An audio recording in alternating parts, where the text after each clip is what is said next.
Picture this. You have Wi-Fi, but sometimes it goes in and out.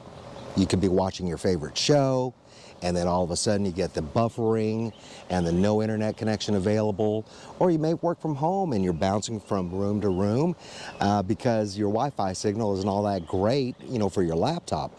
Or in cases like for me, you have external cameras that may pick up on alerts, and you try to access that camera and you cannot get into the camera because your Wi-Fi is real weak. So Wavelink actually reached out to me to test their product. It's the AC 1200 outdoor access point. So this is built for outdoors, and I went ahead and tested the Wi-Fi using speed test around the house, inside the house, and I'll post that here. I'll kind of give you a diagram of the house itself, the layout, the number of walls in between each of the rooms, and the interferences that I get and why that might be a problem. So we're gonna do an unboxing of this, set it up, and see if it'll improve the Wi-Fi, especially on one side of the house. So stay tuned. And by the way, welcome to Tool Time John.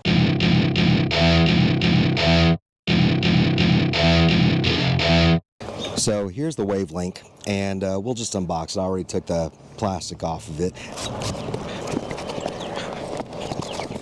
As you can see, it's packaged pretty well. Got a little mounting template to, mount the thing. Safety information, everything mesh setup guide, and a quick start guide. We've got the antenna base here, and in each of the corners you'll have the mounting point for the actual antennas. And you may notice that this says 5G and this says 2.4G. That's 5 gigahertz or 2.4 gigahertz. And let's see, you got your little mounting bracket back here. You've got where the cat cable goes in here, and there should be a feed through to protect that cable, from rubbing and all that. And this is the pairing and reset switch, and that's pretty much it.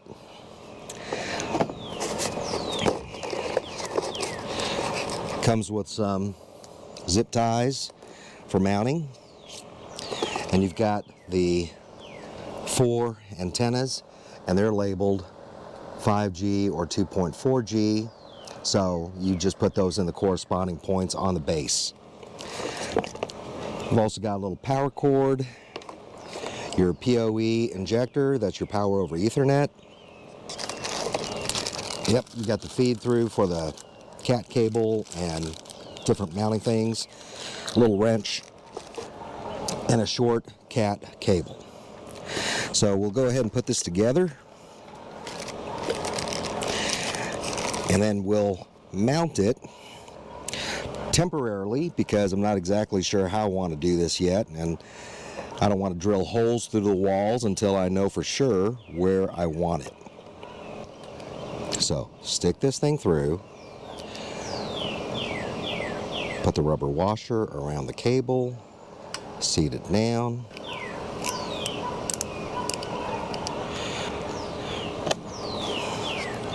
plug it in here, and then screw the rest of this on. I don't know why they included the wrench. It was nice, but I don't think you need to really do more than finger tight. So we got that. This is the 5.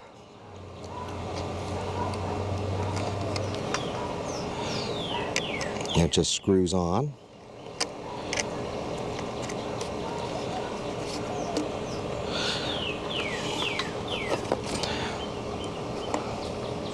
That's the other 5. So they go catty corner to each other.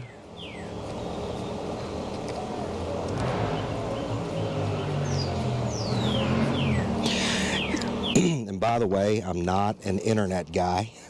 I'm not an IT professional or anything. But, I make do.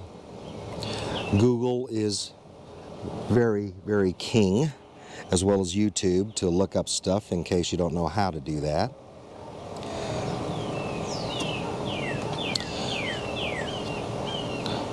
All right, so we got all that put together, and now we're going to have to get some power to it. But before doing all that, I want to make sure I read the instructions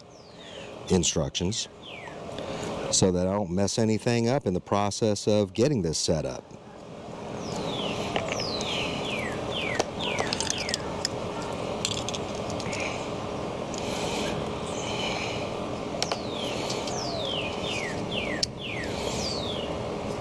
Okay, so on the POE injector, you've got LAN data in and the POE out. So this part is going to connect here, and you'll want a long cat cable to run from your router out to this unit.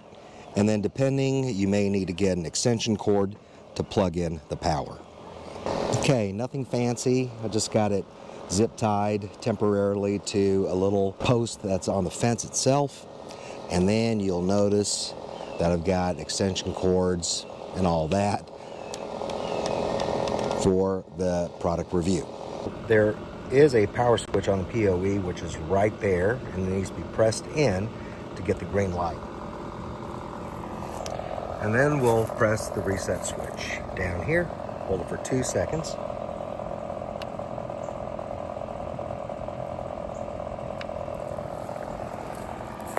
See if this does anything to the light here. Nope, it's just green. Okay, so basically you just have to connect to the Wavelink setup itself. So you have to change your Wi-Fi either on your laptop or, you know, on your mobile device. Log in, then that's what we're waiting on right now.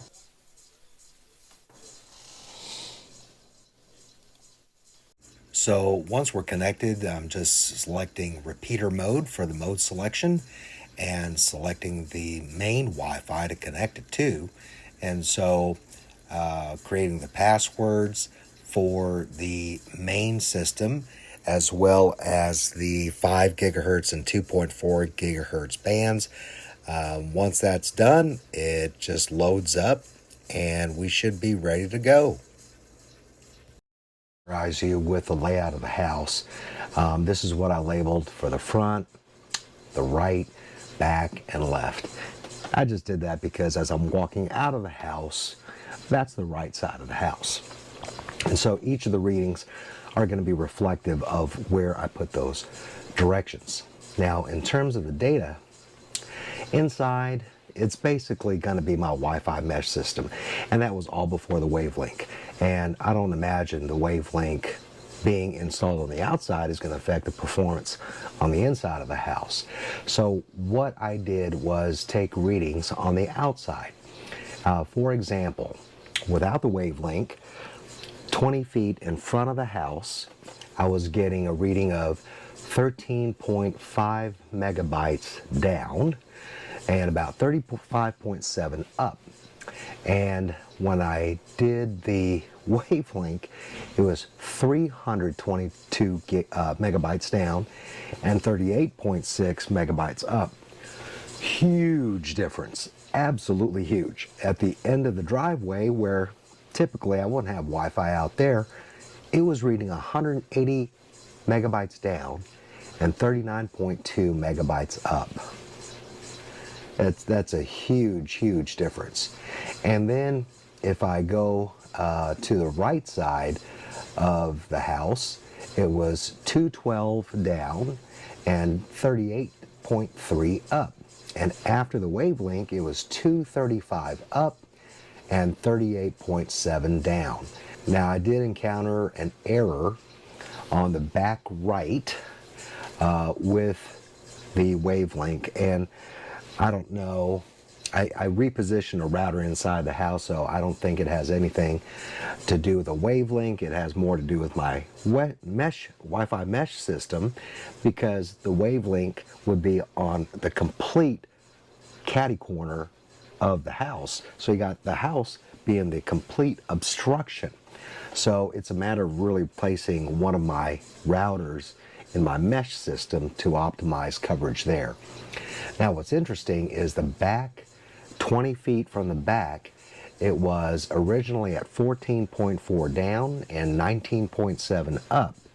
And after the wavelink, again, I think it's because of me moving the router internally, it went up to 208 down and 38 up. And it also improved the back left corner of the house where there was really no Wi-Fi readings at all, and it went to 140 down and 17.5 up. So tremendous amount of difference. Now on the left side of the house, pretty scarce. It was 5.14 down and 12.7 up. So the download speeds on the left side, about 20 feet away from the house, not so good. But after the wavelink, it was 127 down and 25.3 up. So the up speed was twice as much. The download speed was well over 1,000% improvement. Now, when I turned the wavelink 180 degrees, so instead of facing outwards from the house, it was facing inwards along the side of the house on the left side, it gave me a reading of 116 megabytes down and 18.2 up at 30 feet. And then the front left, which would be that side of the house, my readings were originally 47 down. With the wavelink, it was 165. Turning the wavelink 180 degrees, it made it 186 down. It did impact the upload speed and cut it in half because it was at around 37, a little over 37 megabytes up. And with the wavelength turned 180 degrees, it read at 18.6. So the wavelength is somewhat directional, but again, it depends on the obstructions or whatever you have in the way of getting the best Wi-Fi coverage. So that's my data. Now, your results may vary, but I am actually astonished at how much better the internet was outside. Now, I still have some dead spots based on the data that I showed you from all the various speed readings that I had. Again, just using speedtest.net. It's free. You can download the app and use it on your phone. Halfway through doing the reading, I thought, well, maybe I should put my phone on airplane mode so it's strictly just from Wi-Fi. And as it turns out, it didn't really matter. But it works like it should, and I think that my issues have more to do with obstacles and obstructions, like trees, branches, leaves. A bunch of it is in the way, and I'll have to play around with the positioning of that antenna on how it's going to best do the repeating mode for my extended Wi-Fi coverage. So I have a mesh system. It's about 4,500 square feet that it covers. So theoretically 50 by 90 feet, right? Or something along those lines.